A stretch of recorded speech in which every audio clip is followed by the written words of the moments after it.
Hello les amis, bienvenue ici dans cette guidance de la semaine, j'espère que vous allez bien. Avant de commencer, merci d'être là, merci pour votre soutien à travers vos likes, vos commentaires et vos partages.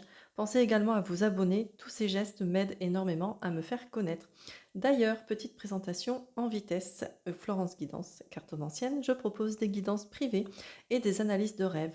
Vous retrouvez mes prestations principales sur mon site internet et pour la question à 10 €, vous pouvez me contacter par mail. Toutes les infos sont en description. Dans cette vidéo, on va aller voir l'énergie principale avec l'oracle des nombres, la guidance avec l'oracle des miroirs et pour finir, un message des anges avec l'oracle de la guidance angélique décomplexée. Alors pour cette semaine, on commence avec en énergie principale la carte des finances. La carte des finances, elle est là peut-être pour vous dire qu'un certain équilibre est nécessaire dans le domaine des finances actuellement. Ce qui est intéressant, c'est que j'ai fait une guidance sur le domaine financier la semaine dernière. Alors, cette semaine, selon quand est-ce que vous regardez la vidéo, ma dernière vidéo, c'était une guidance sur le domaine financier. Et je n'avais jamais fait de guidance sur le domaine financier jusqu'à maintenant. Donc, je trouve ça intéressant que la carte des finances sorte comme s'il y avait une certaine importance en ce moment pour beaucoup de gens sur l'aspect financier. On vous invite, avec cette carte-là, à apprendre à adopter une attitude juste vis-à-vis de l'argent et de l'abondance en général, d'accord? On essaye d'éviter les extrêmes. L'argent, c'est pas quelque chose qu'on méprise et c'est pas quelque chose qu'on adore. Enfin, c'est pas quelque chose. Si, il y a des gens qui le méprisent et des gens qui l'adorent. Mais là, l'idée, c'est justement de trouver un équilibre dans cette énergie. L'argent est une énergie. Ça rentre, ça sort, ça vient, ça va. Ça va, ça vient, plutôt dans ce sens-là. Ça circule, d'accord? Comme l'énergie d'amour, comme l'énergie en général, c'est une énergie. Et on vous invite là à prendre conscience que c'est une énergie avec laquelle on doit composer au quotidien. Au quotidien, on ne peut pas faire sans. Euh, on est dans un monde où tout est régi par l'argent. Heureusement ou malheureusement, ça c'est l'avis de chacun. Mais on est dans un monde régi par l'argent. Pas que par ça, heureusement. Heureusement, il y a d'autres valeurs. Mais en tout cas, l'argent est là dans notre vie matérielle, dans notre société. Et, euh, et pour beaucoup, c'est une énergie qui peut être un peu, entre guillemets, diabolisée. On vous dit que les finances peuvent éventuellement vous aider pardon, à atteindre vos objectifs ou même à vous faire plaisir.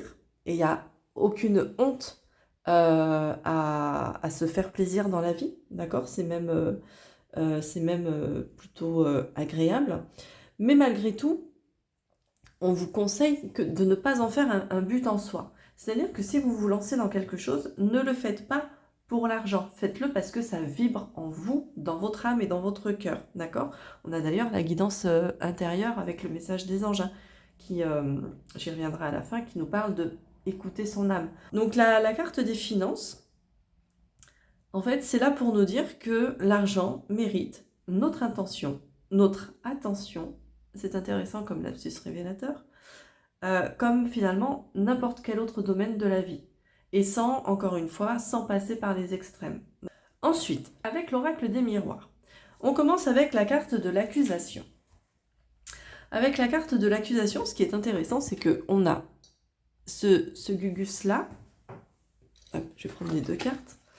On a ces deux gugus-là, on a l'accusation et on a l'homme. Lui, il dirige sa main et son doigt vers l'homme, et l'homme, il dirige son bras vers l'accusation. Comme si vous pouviez, si vous êtes une femme, vous être senti un peu agressé, attaqué par un homme de votre entourage, peut-être à propos des finances, d'accord? Parce que ce juge-là, avec sa petite main ici, nous indique d'où vient le problème, d'accord? J'ai pas de carte à gauche, c'est la première, donc peut-être que finalement ça vient nous dire, le souci là, entre vous et cet homme, c'est les finances. Si vous êtes un homme, ça vient nous parler de vous directement et de vos finances, de votre rapport à l'argent. Donc il y a peut-être un problème dans une relation avec un homme à propos de l'argent. L'argent, c'est une énergie comme une autre, d'accord? C'est ce que je vous disais. Et Et l'argent peut provoquer aussi des réactions.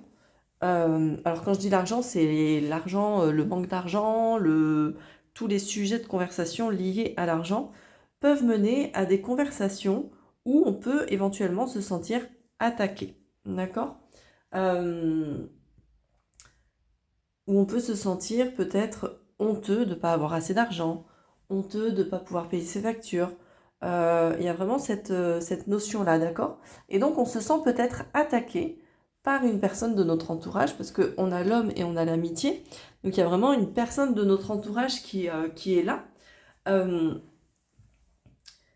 et l'accusation, c'est les attaques, qu'elles soient réelles ou qu'elles soient imaginées, d'accord? Parfois, à cause de nos blessures, on va ressentir une forme d'attaque alors qu'il n'y en a pas, ok? Et là, c'est peut-être ça. Il y a peut-être ce truc-là de quelqu'un de proche dans notre entourage nous attaque directement ou indirectement, consciemment ou inconsciemment, de manière réelle ou ressentie, par rapport à l'argent. On se sent peut-être, ben ouais, on se sent pas super bien, pas super au top. Et en plein milieu, on a la séparation. Alors, la séparation, je ne vous dis pas forcément que vous allez vous séparer de cet homme, hein, d'accord? La séparation, c'est plus pour moi dans le sens, vu qu'il y a la projection derrière, pour moi, c'est plus, on a une idée fausse, on a une idée faussée de la réalité. Et peut-être que justement, ces attaques qu'on perçoit ne sont liées qu'à notre ressenti, justement, de culpabilité par rapport à ce manque d'argent. Et là, du coup, on se sépare peut-être de cette idée-là, de cette sensation de manque, de cette sensation d'être attaqué, ok? Et du coup, vu qu'on se sépare de ça, on se sépare aussi de l'instabilité. Vous voyez, le gugus, il vient vers la gauche, là. Il y a quelque chose qui l'empêche d'avancer. Et ce qui l'empêche d'avancer, c'est la projection. Vous voyez, c'est le fait qu'on projette sur l'autre une idée faussée de la réalité. Je projette sur l'autre mes peurs, mes angoisses, mes blocages et tout ça, mes sensations, mes ressentis. Et du coup, ça nous empêche d'avancer. Ça nous empêche d'avancer vers quoi? Paf, vers la tranquillité. Mais il y a la séparation. Donc on se détache, ou en tout cas cette semaine, on a la possibilité de se détacher de la projection et de l'instabilité pour aller vers la tranquillité, pour retrouver une certaine sérénité. J'ai quand même envie de, de questionner un peu plus sur le conseil qu'on pourrait vous donner pour quitter ça. Alors du coup, je suis allée chercher un autre oracle que je n'avais pas prévu. J'ai pris la triade. Alors, je vais aller voir un petit conseil, ok, pour qu'on puisse réussir à se détacher de cette idée faussée de la réalité et pour nous permettre d'avancer. Alors, quel conseil on peut donner aux personnes qui sont concernées par la vidéo pour se détacher de cette idée faussée? On a l'âme, on retrouve un peu la même notion que la guidance extérieure. C'est encore un beau lapsus révélateur de la guidance intérieure. Un autre conseil? Quel conseil on peut donner aux personnes concernées par la vidéo? Ok.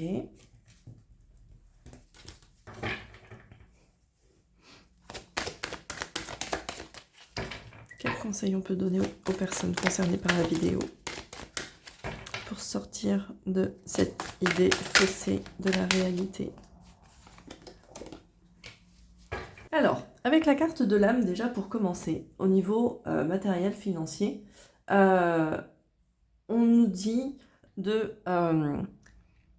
on nous conseille, on va mettre ça, on nous conseille éventuellement d'avoir un peu plus de rigueur pour que les choses rentrent dans l'ordre, ok?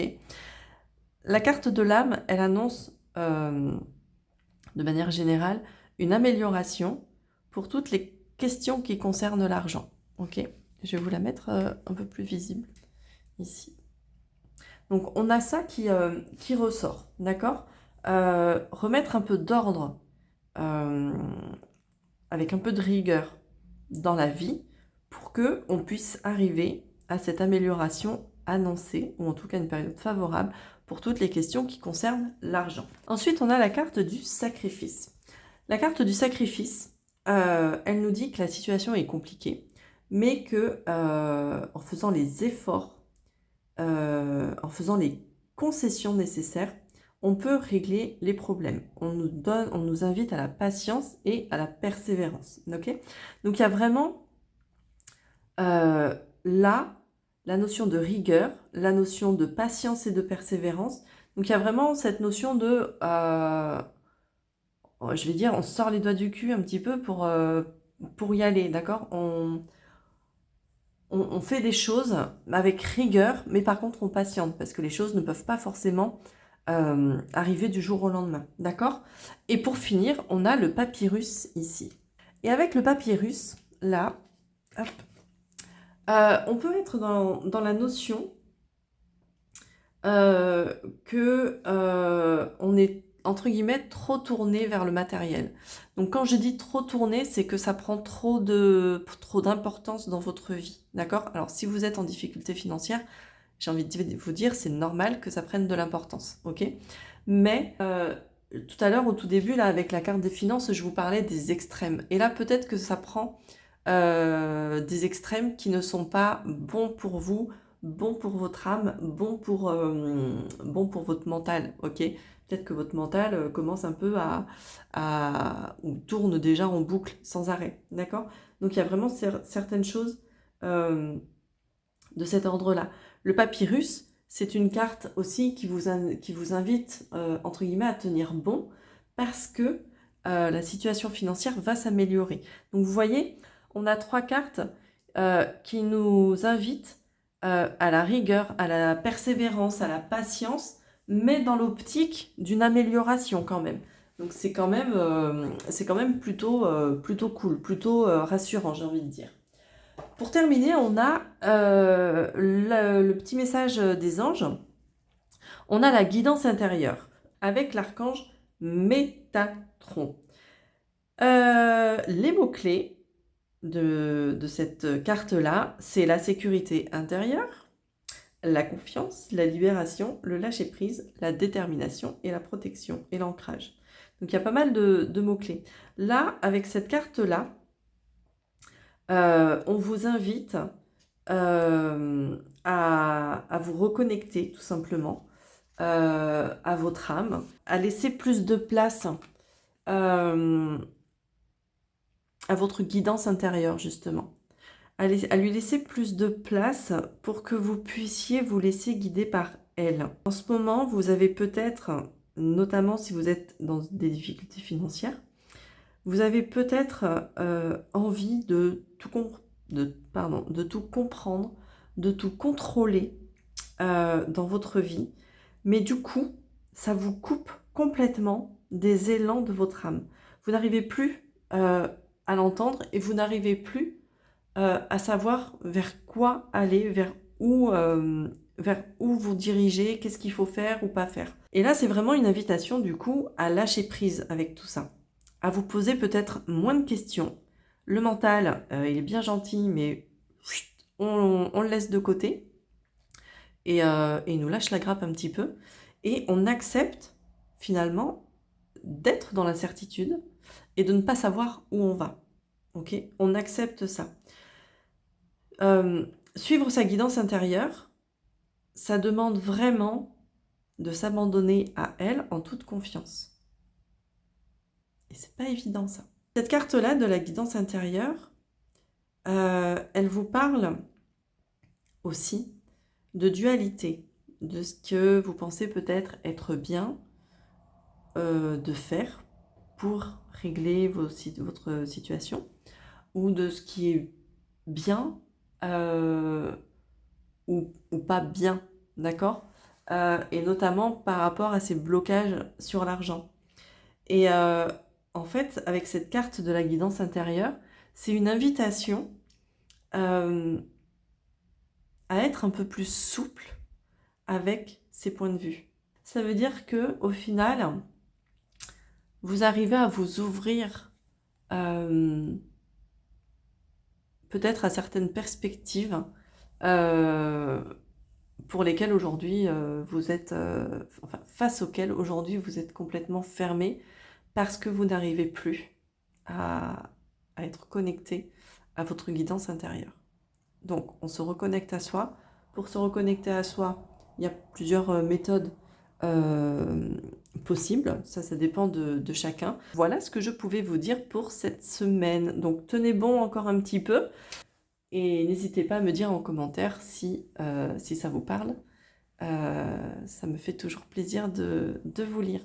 Je vous souhaite bon courage pour cette semaine. Je ne vous ai pas forcément donné des news super réjouissantes pour cette semaine à venir, mais bon courage, tenez bon et dites-vous bien que je suis concernée aussi par cette guidance. J'en chie aussi en ce moment. Donc voilà, vous n'êtes pas tout seul, même nous qui tirons les cartes, on peut être concerné par ces situations. Je vous souhaite une belle semaine, je vous embrasse et je vous dis à très vite dans une prochaine vidéo. J'ai beaucoup bafouillé quand même. À bientôt les amis.